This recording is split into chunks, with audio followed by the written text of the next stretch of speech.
Bonjour à tous, il y a des hasards du calendrier assez extraordinaires. Je voulais vous faire une vidéo aujourd'hui sur la loi de programmation pluriannuelle de l'énergie, qui est catastrophique pour la France, dictée par l'Union européenne. Et au même moment, vous avez eu cette panne historique d'électricité en Espagne et au Portugal. On va en parler avec le chaos derrière.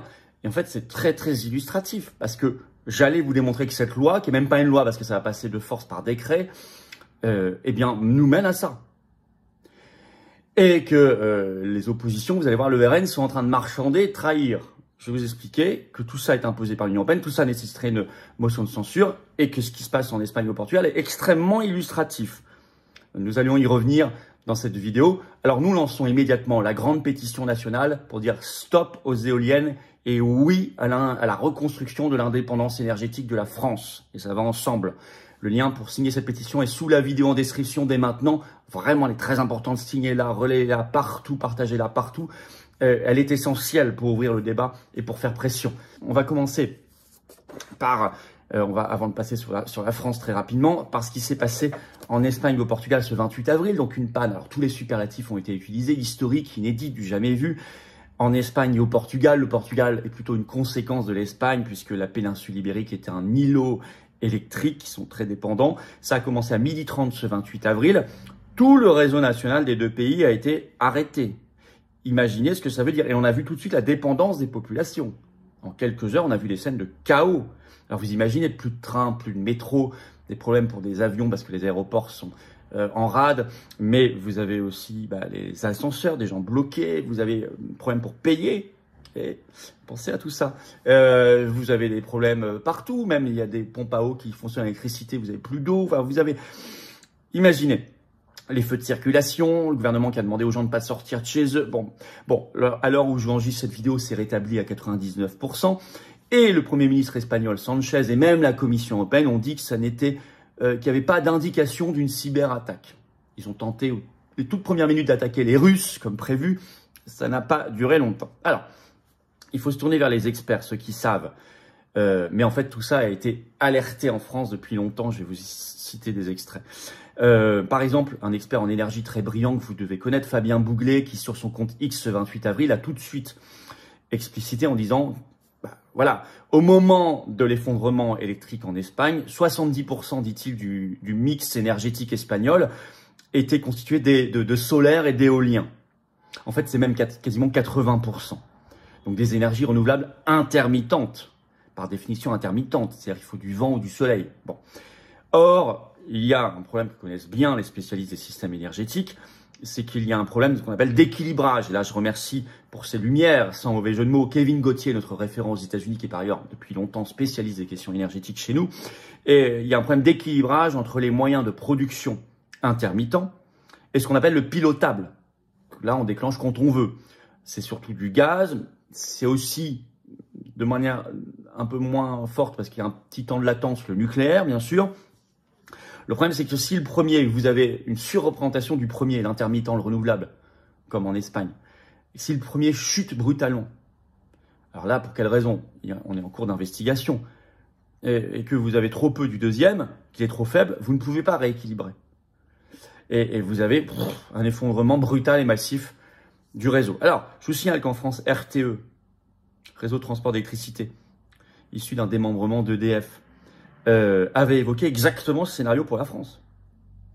Avec cette phrase, on a multiplié les installations éoliennes, plus on multiplie les installations d'éoliennes en France, plus on expose le réseau, avec un risque de rupture, l'équilibre devient de plus en plus difficile à trouver. Fin de citation. Ça, c'est une alerte d'RTE, avant l'histoire de l'Espagne et du Portugal. Cet équilibrage, vous ne pouvez plus le faire.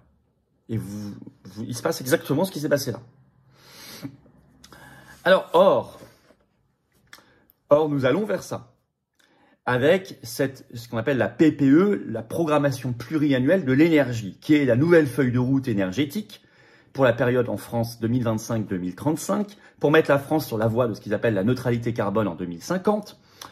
Alors ça s'explique le monde. Alors c'est débattu à l'Assemblée nationale depuis ce 28 avril et ça arrivera au Sénat le 6 mai. Et le but officiellement, c'est qu'on passe en termes d'énergie fossile de 60% en 2023 à 30% en 2035. C'est une baisse ultra rapide et considérable. Alors, ce qu'il y a dedans provoque l'effroi des spécialistes. Vous avez tout un dossier du Point qui était sorti le 3 avril. Le titre: pourquoi la facture d'électricité des particuliers pourrait doubler d'ici à 2035? Car non seulement ce modèle énergétique qui est en fait exigé par l'Union européenne, je vous explique tout ça dans un instant, va fragiliser le réseau avec le risque qui se passe en Espagne et au Portugal. Mais en plus, c'est plus cher et ça va entraîner, selon les estimations, une facture d'électricité pour les particuliers x2 et pour les entreprises plus 30% d'ici 2035. Alors, je vais vous lire le chapeau de cette grande enquête qui est très grande, fait 13 pages, du Point, très documentée. Je vous lis le chapeau. Nucléaire sous-exploité, énergie renouvelable démesurée, prévision irréaliste. Malgré ces incohérences, le gouvernement veut imposer sa nouvelle programmation énergétique par décret, qui prévoit quand même 300 milliards d'euros de dépenses sur 15 ans. Et c'est un texte fou qui fait exploser la part de l'éolienne et du solaire. Alors, je vais vous lire un petit extrait.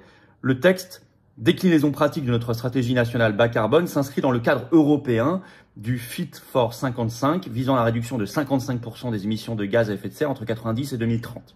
Pour décarboner dans les délais, la part des énergies fossiles dans le mix énergétique total de la France, actuellement de 60%, devrait être tombée à 30% en 2035, ce que je vous dis. À l'inverse, la consommation d'électricité devra passer de 458 TWh à une fourchette de 666 à 708. Mais comme les réacteurs nucléaires promis par Macron à Belfort ne sont pas attendus avant 2038, toute la croissance repose sur les énergies renouvelables.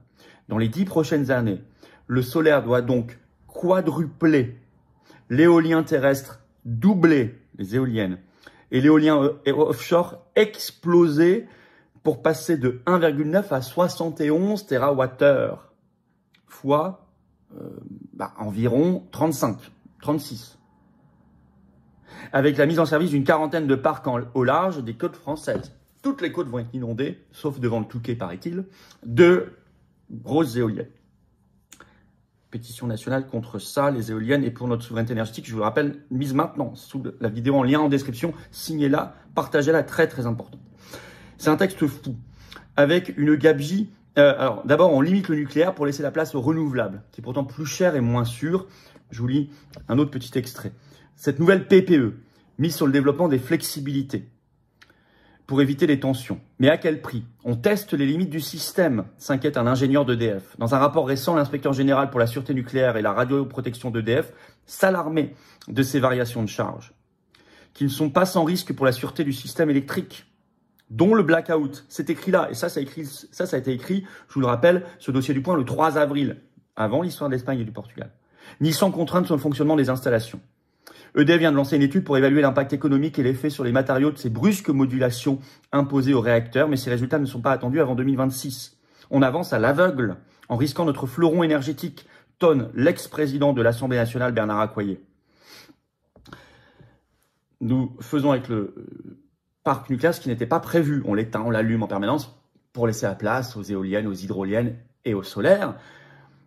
Ça coûte plus cher, c'est une gabegie. On se paye 2 réseaux en fait, mais qui ne peuvent pas fonctionner ensemble par définition. Et en plus, il y a peut-être des risques de sécurité. Parce que les centrales ne sont pas faites pour ça, pour être allumées et éteintes sans arrêt. Alors c'est une gabegie épouvantable. Je vous lis un autre petit extrait. D'ici 2040, 200 milliards d'euros seront investis par RTE et Enedis pour développer ou renforcer les réseaux électriques, dont 37 milliards selon RTE pour le seul raccordement des parcs éoliens offshore. Les subventions renouvelables représenteraient, elles, une centaine de milliards d'euros. C'est votre argent, notre argent, ça. Les subventions pour 45 gigawattheures d'éolien offshore pourraient atteindre 18 milliards d'euros par an d'ici 2050, prédit le fondateur et ex-président de RTE, André Merlin. Les coûts complets sont absents des projections. Alors, vous avez l'ancien PDG d'EDF qui a été Luc Rémont, brutalement remercié par Macron le 22 mars, qui a déclaré il y a quelques mois que, je cite, ça coûtera une blinde. Alors, donc je vous dis, les évaluations, ça se répercutera sur la facture, plus 100% pour les particuliers, plus 30% pour les entreprises d'ici 2035. Alors que ça a déjà explosé. Alors le non-dit, c'est que ça vient de l'Union européenne, cette PPE, c'est totalement lié à l'Union européenne. Alors je vais vous lire les textes de loi. La programmation pluriannuelle de l'énergie, la PPE en France, est liée à une obligation européenne, principalement à travers le règlement européen 2018-1999 sur la gouvernance de l'Union de l'énergie et de l'action pour le climat. Ce règlement s'impose aux États membres et il impose d'élaborer les plans nationaux intégrés énergie-climat pour respecter les objectifs européens en matière d'énergie-climat, notamment cette fameuse neutralité carbone d'ici 2050. Donc la PPE constitue l'un des instruments français pour répondre à cette obligation européenne, tout simplement. Elle fixe des objectifs et trajectoires de réduction des émissions de gaz à effet de serre, de développement des énergies renouvelables. La PPE alimente donc le plan national énergie-climat que la France doit soumettre à la Commission européenne pour démontrer sa contribution aux cibles collectives européennes. Donc en fait, on ne fait que remplir notre devoir.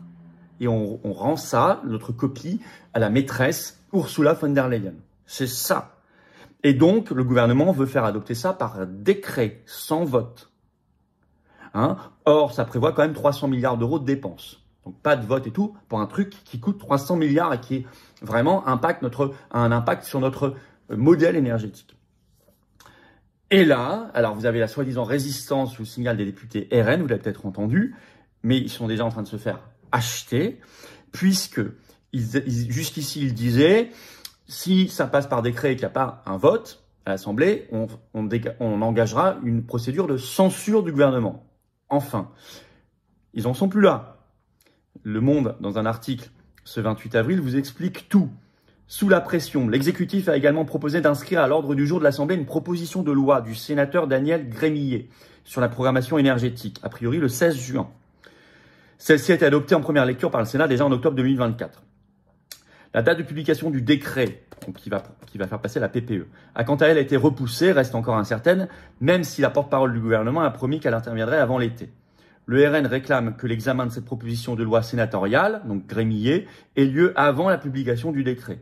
Si ça n'est pas le cas, on envisagera, on discutera au groupe d'une censure, a réaffirmé le député RN Jean-Philippe Tanguy.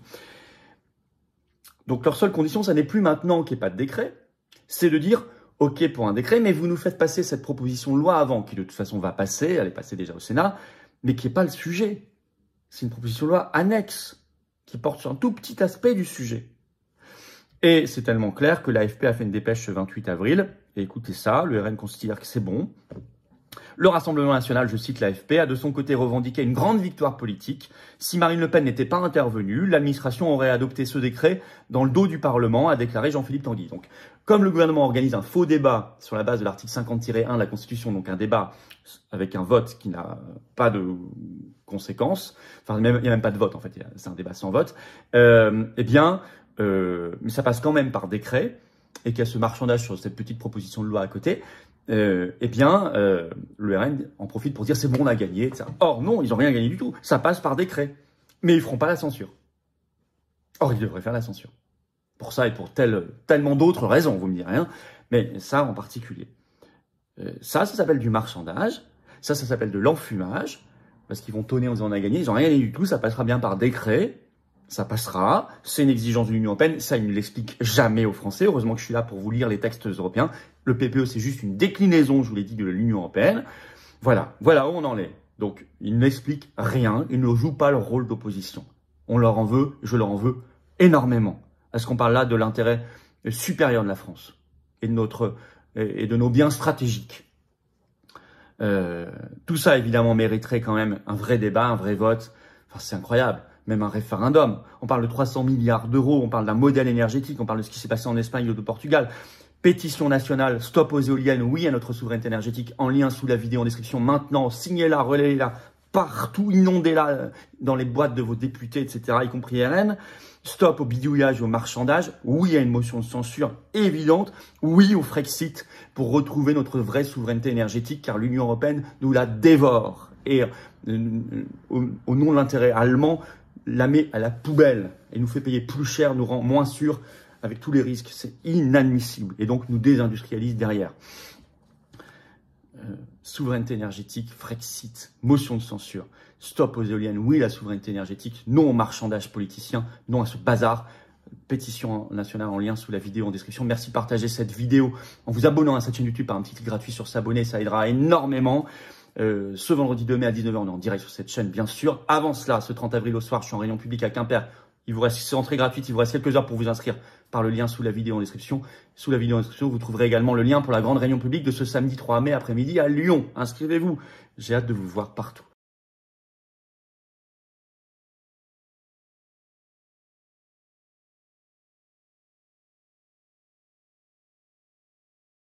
Depuis des décennies, nos élites s'emploient à déceler toutes les pierres d'angle de l'édifice tremblant.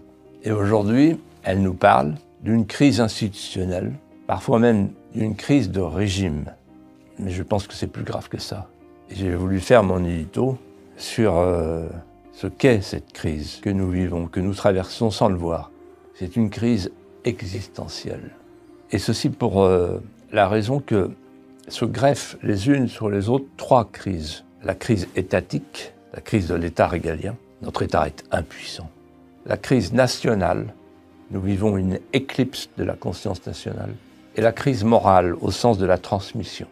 La mémoire vivante, l'art de vivre, la langue. Rien ne se transmet aux générations suivantes.